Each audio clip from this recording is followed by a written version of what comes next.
شكرا جزيلا أستاذ أحمد على المقدمة، وسأقوم يعني كما ذكر سابقا سأقوم بتقديم هذا البند باللغة الإنجليزية. So I'm going to be introducing this item in English, given that we will also benefit from the participation of colleagues from the North American region, potentially also as an opportunity to have an exchange of opinions. Basically, if you recall, first of all, I would like to mention that this item actually was not, or this committee so far is not one of the priority committees that the Arab Codex Initiative has identified based on the input provided by Arab Codex delegations. But nonetheless, the idea is, even if the committee is not on our list of priorities and therefore will not benefit from an in-depth analysis of the various agenda items, when a committee is about to discuss something of importance, both for the region, but also at the international level in relation with Codex processes, we felt that it was important to bring it forward and to trigger a discussion about it. So the meeting of CCNFSDU will be taking place next week. It's going to be actually taking place in a similar fashion as the CCR-VDF meeting that we just reported on. So it's going to be a physical meeting with the possibility of virtual participation, but in a listening mode. So basically, unfortunately, colleagues who will be participating online will not be able to make interventions, and therefore their positions will not be recorded.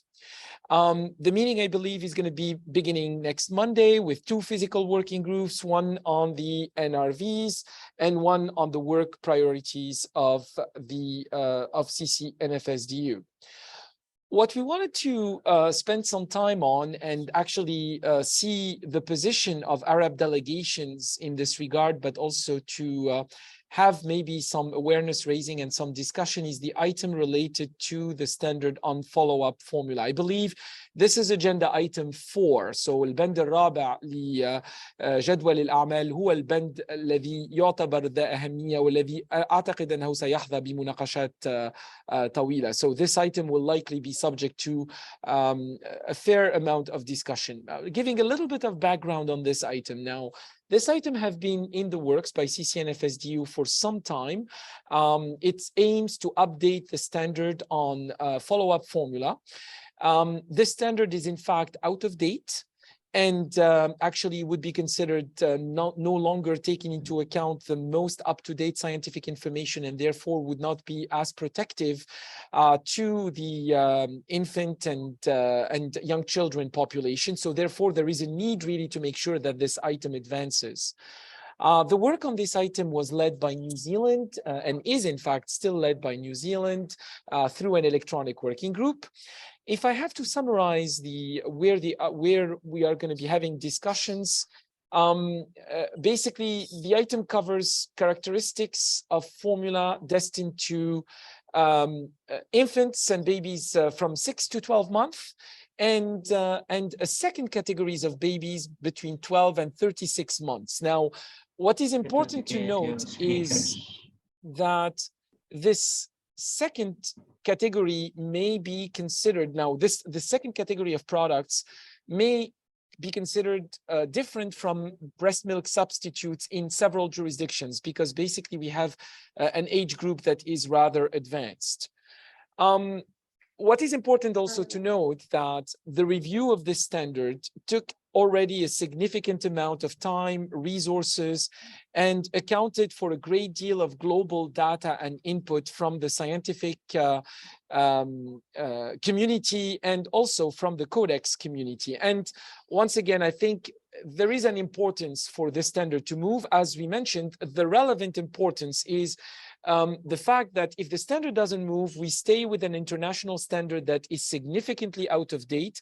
And as we know, in our region, we rely on international standards for different products, including for this one. So this may actually represent a risk if things do not move forward in a timely manner. I guess the items of discussions will be on the structure of the standard. And there are 2 choices right now that were put forward as part of the comments, would be to have one standard with two parts. So essentially the two parts that I mentioned with the two age groups, the 6 to 12 and the 12 and beyond, or potentially to have two separate standards. And the prevailing opinion seems to be in favor of maintaining this as one standard with two parts that are clearly identified. I guess the area of discussion that has been taking place as part of the feedback to a circular letter issued through the electronic working group was the discussion about the addition of a preamble to the standard and also the content of the preamble. Now, when delegations were given, a request for input as to whether a preamble should be there or not, several delegations, basically, I think the split is almost even. There's half that seems to be favoring to have a preamble, others that actually consider that a preamble is not needed. Now, those delegations that, or some of the delegations that indicated that a preamble is not needed, indicated that they would be okay to have a preamble if the preamble was factual, short, and would not really be bringing additional considerations beyond the intent of the standard. So there is some flexibility in this regard. So preamble هو عبارة عن مقدمة، يعني مقدمة مصغرة التي تضع يعني ميدان العمل لماذا قمنا بهذا ولا حتى يعني تقديم مصغر للمواصفة. Okay. Now, maybe if we go back and look at the history of using preambles in codex, generally most of codex standards actually do not have to include preambles. And in fact, when you look at the procedural manual, there is no guidance as to what and how a preamble should be made. And when a preamble was deemed to be of potential use, like for example, in this case, to explain that we have two parts in one standard, well, it's very important that the preamble is remaining simple, it remains factual, and it actually follows previous practice. You know, it was used in CCFH, it was used in, or it was also recommended through CC exec recommendations as well.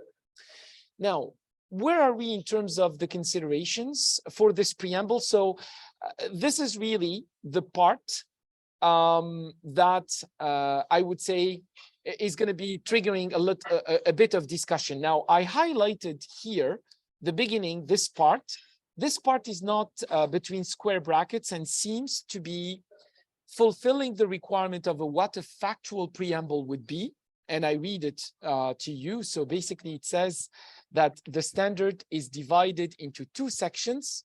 Section A refers to follow-up formula for infants, and Section B deals with drink and young children with added nutrients, or products for young children with added nutrients, or drink for young children or product for young children. So this part is really a representation of a factual representation of the way the standard is structured.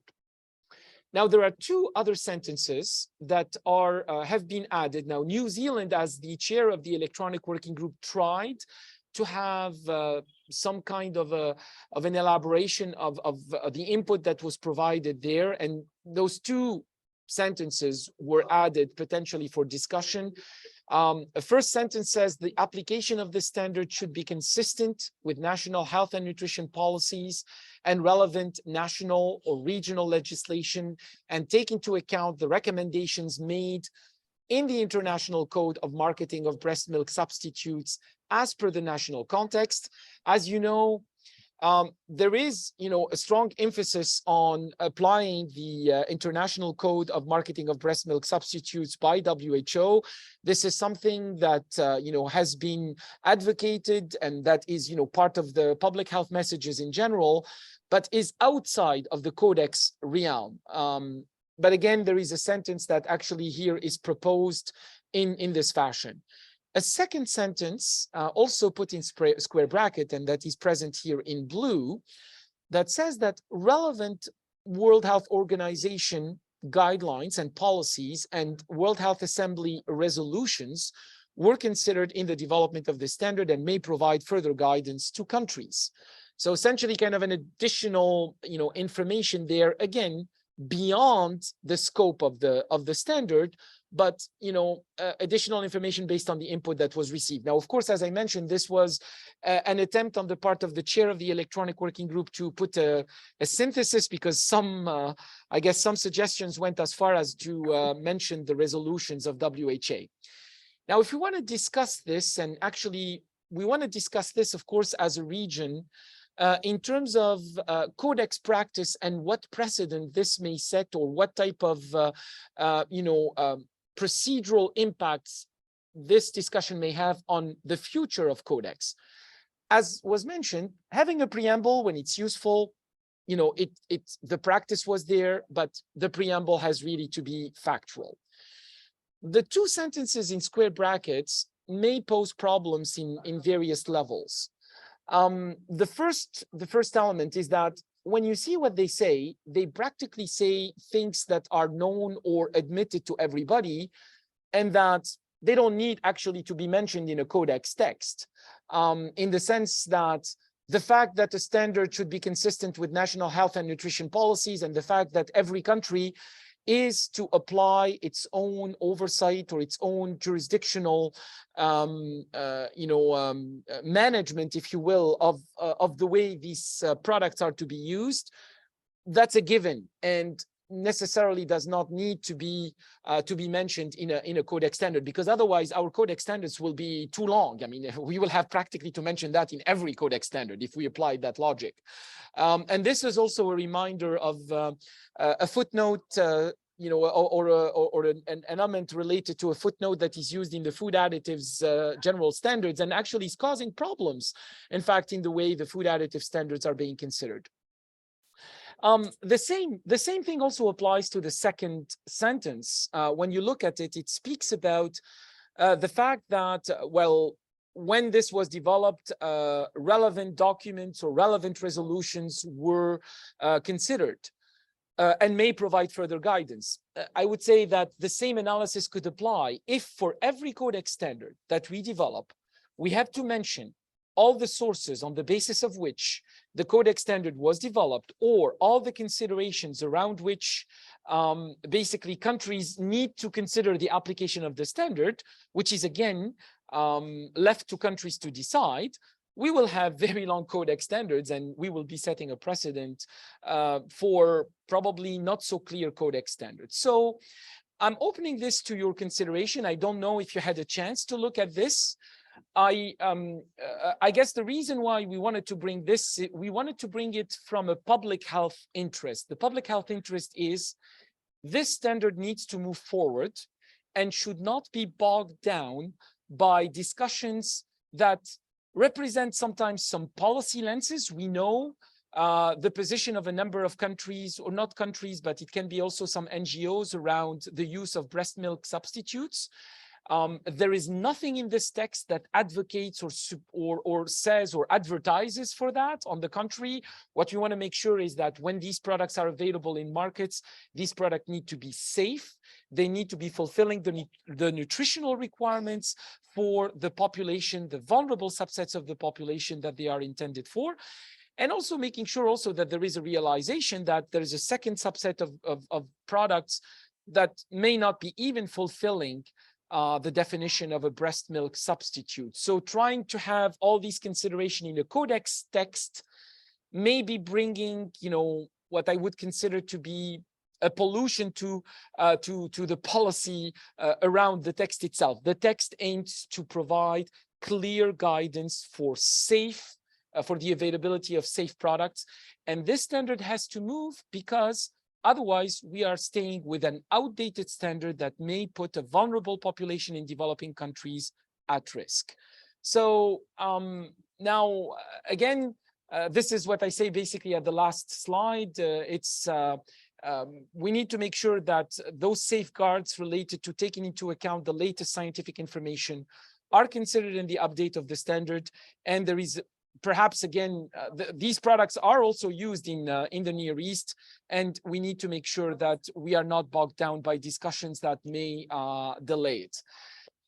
So I guess if we are to look at considerations for next steps, and if delegations are intending to attend, Some of the options that are there is if a preamble is maintained, it would be good to have a preamble that is simple, that is factual, of the likes that is listed here in the blue paragraph. And this would be consistent with the way the preamble of infant formula, for example, is mentioned. It would be a simple and factual, and anything that would allow to move the standard forward for approval at CAC 46. So I hope this was clear enough and also highlighted the importance of this item. I'm happy to hear colleagues' opinion, or if you have any positions that you developed on this item. And happy also to hear your questions. And I also note the participation of Dr. Douglas Ballantyne from the United States joining us as well. If you have, would be happy to hear to the position of the United States and any additional clarification that we may want to have. Thank you. Thanks very much, Engineer Ahmed.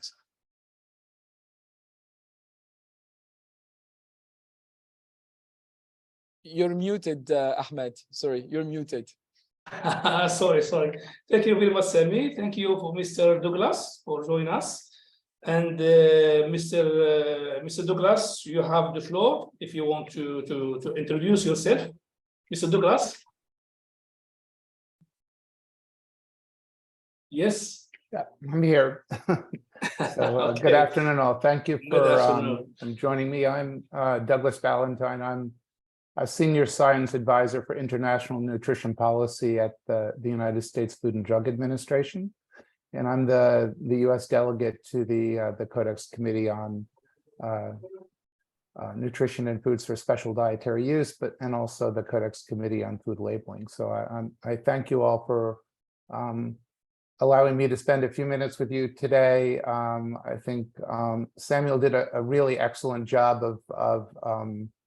of articulating the situation in the committee and the situation with this particular standard. And I wanted to reiterate his comments that the old standard, the one that's currently in effect for follow-up formula, is old. It has all kinds of issues with it.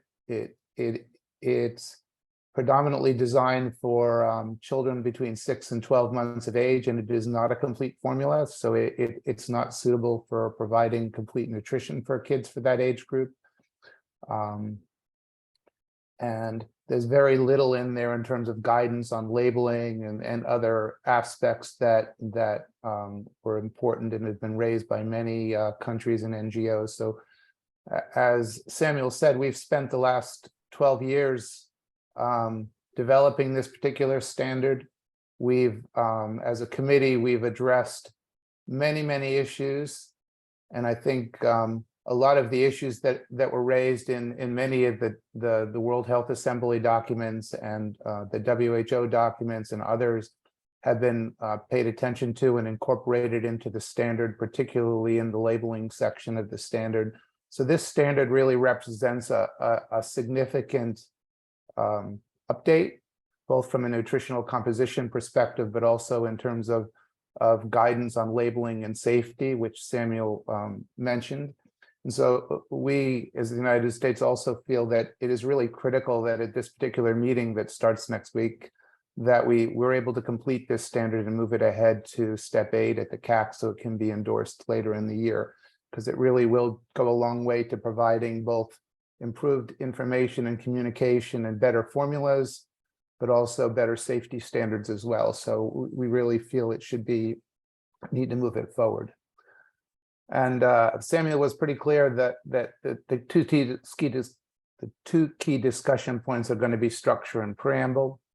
And I agree with Samuel. There's basically agreement that the structure, the simplest thing to do is to maintain the structure as one standard with 2 parts. The United States would be flexible on that, but from a pragmatic point of view, I think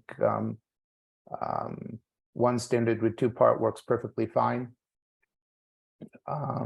So the real discussion point is going to be around the preamble, and I think we're understanding from the chair and the Codex Secretariat that they are going to also propose a name change to the standard that would more or less reflect that the standard actually has two parts, that it's no longer just follow-up formula, but that it's follow-up formula for older infants and product/drink for young children with all the blah, blah, blah, blah, blah that follows. So that the name itself will actually already clarify what the new standard is and that the standard has two parts. That is similar to the infant formula standard as well, which the name clearly talks about the two different aspects of that. So in some ways, the United States feels that there really isn't a need for a preamble because the title will be sufficient to clarify what's inside. But as Samuel said, I think we could support a fact-based preamble that is consistent with what was done for the infant formula standard, which Samuel read. That I would think if members feel that that clarifies the standard further, that we could accept that. To follow up what Samuel said, I think what we're seeing in Codex is that when we're all done with the standard and we get to the preamble, that people are trying to get into the standard in the preamble things that they weren't able to get in the negotiations that we've had over the many years of developing a standard. And we've had many debates around breast milk substitutes and the code and World Health Assembly resolutions as we've gone through developing this standard with various opinions. And as we've gone through, we've reached consensus in the committee around these aspects. And we've incorporated what we agreed as a committee we could incorporate into this standard. And we think it's bad practice for Codex to start to renegotiate things at the end of developing a standard through a long protracted preamble and to begin to put things into a preamble that they weren't able to get into the standard. So we really would not support adding additional text into the standard. I think Samuel was quite good at expressing why those two things in square brackets are not necessary and they're not consistent with what Codex would do in the future, and it establishes bad practice. So we would not support incorporating the text in square brackets. We don't think it's necessary. It doesn't add anything to the standard because all the appropriate aspects are in the standard. And we think it will lead to protracted discussion. So we think from a pragmatic point of view, if everybody could agree to a simple fact-based standard, that would allow us to move forward and finish it. The one thing we really want to avoid is getting into an editing situation with the text in square brackets, because if we start editing that text, we're not going to ever get done with this standard. So our hope is that the committee members and hopefully the members that are coming from your part of the world would speak up and support that a simple fact-based standard is all that's necessary, and that we can keep the discussion to that, and that will allow us to complete our work and move forward in a pragmatic way without having to spend a long protracted time on preamble. So I think that's what I'm happy to say, and I'd happy to answer any questions or share any further thoughts if people would like to ask. Thank you, Dr. Ballantyne. أستاذ أحمد، ربما نفتح الآن المجال إذا كان هناك تساؤلات أو Thank you, Mr. Douglas. Anyone want to take the floor or have comments? يحب يكون بالإنجليزي ولا بالعربي أخ سامي؟ ممكن لو الكلام يكون بالعربية نحن سنترجم. So if you'd like to ask your question in Arabic, we will be offering translation. I mean, I will do consecutive translation though. Thank you, Sami. Very nice. So لو عندكم أي تعليق أو تعقيب فممكن المداخلة تاعكم تكون باللغة اللي حبيتوا بالعربي أو بالإنجليزي. فالمجال مفتوح للجميع لو يحب أي حد فيكم يعمل تعليق أو ملاحظة أو تعقيب.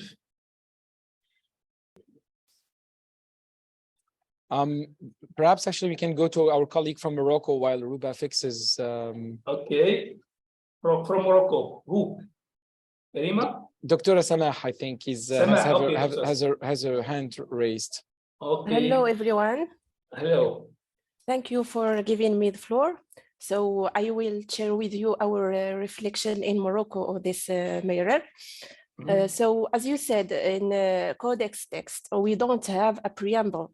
For this purpose, it would be more suitable if we delete it from the standard. But if the committee has decided on the need to have a preamble, then this one must, for us, be very simple, clear, and reduced without going into details or answering cross-references. So we can be flexible on this. I mean, to have a very, very short preamble. Thank you. Sakina has her hand raised. Libya, yeah. Sakina, you have the floor. You can. نعم دكتور Yeah. شكرا. نؤيد رأي الأخت سماح والبروفيسور سام إن مش من الضروري وجود تمهيد أو مقدمة بالنسبة للمواصفة، وإذا كان من ضروري وجودها يعني صار إنه يكون بس بشكل بسيط ملخص بالضبط بدون إفادة. شكرا. Thank you. So I guess actually just maybe for a quick translation, Libya's position is that we don't need preambles generally in these things, and but if a preamble is needed or if a preamble is or it has to be simple. Okay, we're waiting for Ruba if the problem is resolved. So We were just asking what would be the Jordan position or any questions vis-a-vis this particular standard, basically, and the discussion of having the preamble and all the suggestions that were made. I mean, you heard the position of Morocco and Libya, basically, which align with the recommendation that we are making here, but just wanted to see if Jordan had a position that is set for this one. It is similar to all others, yani. Okay. So I guess actually if we're not hearing more questions or comments on this, I mean, I just wanted maybe with your permission, Ustaz Ahmed, and I know that this item will definitely, I mean, based on what Douglas was mentioning again, and it is anticipated that this item will take a significant amount of time. I mean, it will require also, I think, you know, a fair level of management on the part of the chair. And the rest of the the Codex delegates. We know also that there are lots of advocacy groups, and here sometimes I use advocacy in unfortunately not so the useful way. So because there are some other policy agendas that are advocated, and I think it's very important that Arab Codex delegations consider in their interventions if there is an agreement with essentially what we are advocating here, which is that the priority should be for the standard to move, that when discussions can take a turn, you know, in order to go out of the scope of Codex, that interventions be made to support the chair, because I think the chair will need support to make sure that discussions are constructive and stay within the scope of Codex, and make sure that this standard really advances for the safety considerations that we mentioned.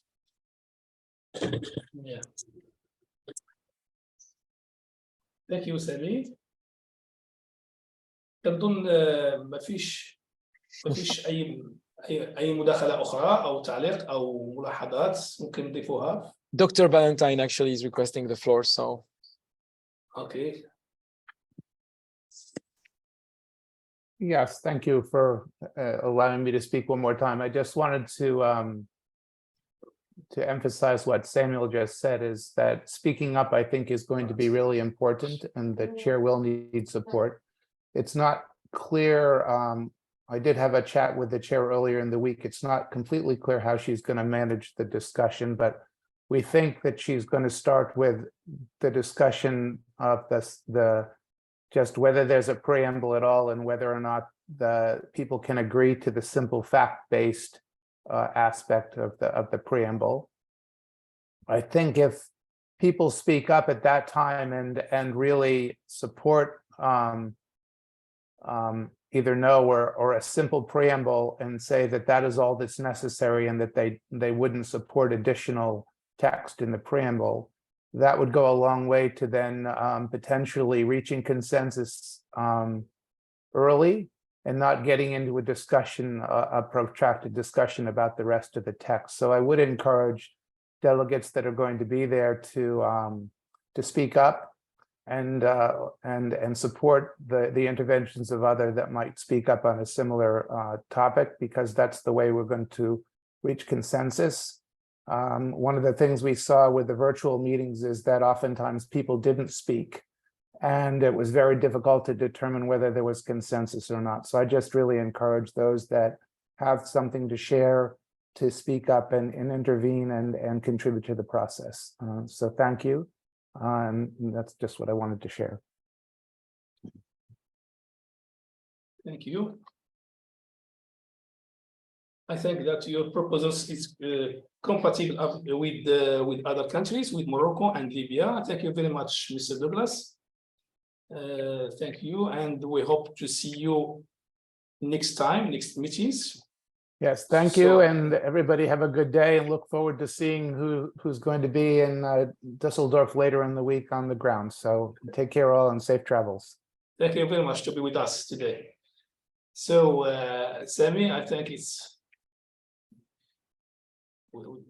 we can ننتقل إلى العربية. ننتقل إلى العربية الآن. إذا نقدروا كنظن ما فيش أي مداخلة أخرى، وكنتمنوا أن هذا الاجتماع يكون يعني يحقق الأهداف ديالو، وإن شاء الله راح نعمل التقرير بمخرجات. والنقطة الأساسية اللي كنا تكلمنا عليها هو أنه نزيدوا نقويوا من التنسيق، ولو عندكم أي أفكار ممكن نستانسوا بها ونستخدموها في يعني في تعزيز التنسيق بين الدول الأعضاء، خاصة في القضايا اللي كتخدم المصالح المنطقة العربية إن شاء الله. فكنظن أننا لو في أي حد يحب يقول كلمة ختامية، بروفيسور سامي، كنظن خلصنا البنود. فنشكركم جميعا على مشاركة. سماح، تفضلي الأخت سماح طاهري من المغرب. غير إلى ممكن الأخذ بعين الاعتبار هناك اجتماعات أخرى، مثلا اليوم هناك كولوكيوم بين السيسي أفريقيا والسيسي لاك والولايات المتحدة بعد ساعة على ما أظن. فإذا ممكن الأخذ بعين الاعتبار هذه الاجتماعات باش يكون هناك تباعد بيناتهم. وشكرا. هذه النقطة اللي أنا تكلمت عليها باش يكون واحد التنسيق، لأن احنا ممكن مثلا تساعدونا في برمجه اجتماعاتنا ان شاء الله القادمه باخذ الاعتبار المقترح اللي قلتي قبل قليل الاخت سماح. فان شاء الله نحاول ننسقوا، لان كيهمنا ان الكل يكون مشارك معنا، الكل يكون مشارك في هذه الاجتماعات، لان الاجتماعات مهمه، ونحب ان شاء الله ان النتائج ديالها نطبقوها على ارض الميدان. فكنشكركم جميعا. لو ما فيش حد اسمحوا لي باش نختم هذا الاجتماع. شكرا للبروفيسور سامويل على العروض المقدمة، على العرض اللي قدمتيه باللغة الإنجليزية. كان عرض واضح جدا بإنجليزية بسيطة، فكنظن بأن الجميع استوعب ما تم التطرق إليه. ونتمنى إن شاء الله أننا نشوفكم في اجتماعات قادمة. وكما قلت لكم تقرير هذا الاجتماع سوف يتم وضعه على المنصة الإلكترونية، المنصة التفاعلية الخاصة بالمبادرة العربية للدستور الغذائي. ونشوفكم ان شاء الله. لو عندك اي كلمه ختاميه اخي بروفيسور سامويل باش نختموا هذا الاجتماع. الشكر الجزيل لك الأستاذ أحمد ولكل الزملاء، والشكر الجزيل لكل من يشرف ينفذ ويقوم بكل الأعمال المشتركة من خلال المبادرة العربية. السلام عليكم ورحمة الله جميعا. شكرا جزيلا. إذن السلام عليكم ورحمة الله وبركاته، ونشوفكم إن شاء الله في اجتماعنا القادم. السلام عليكم.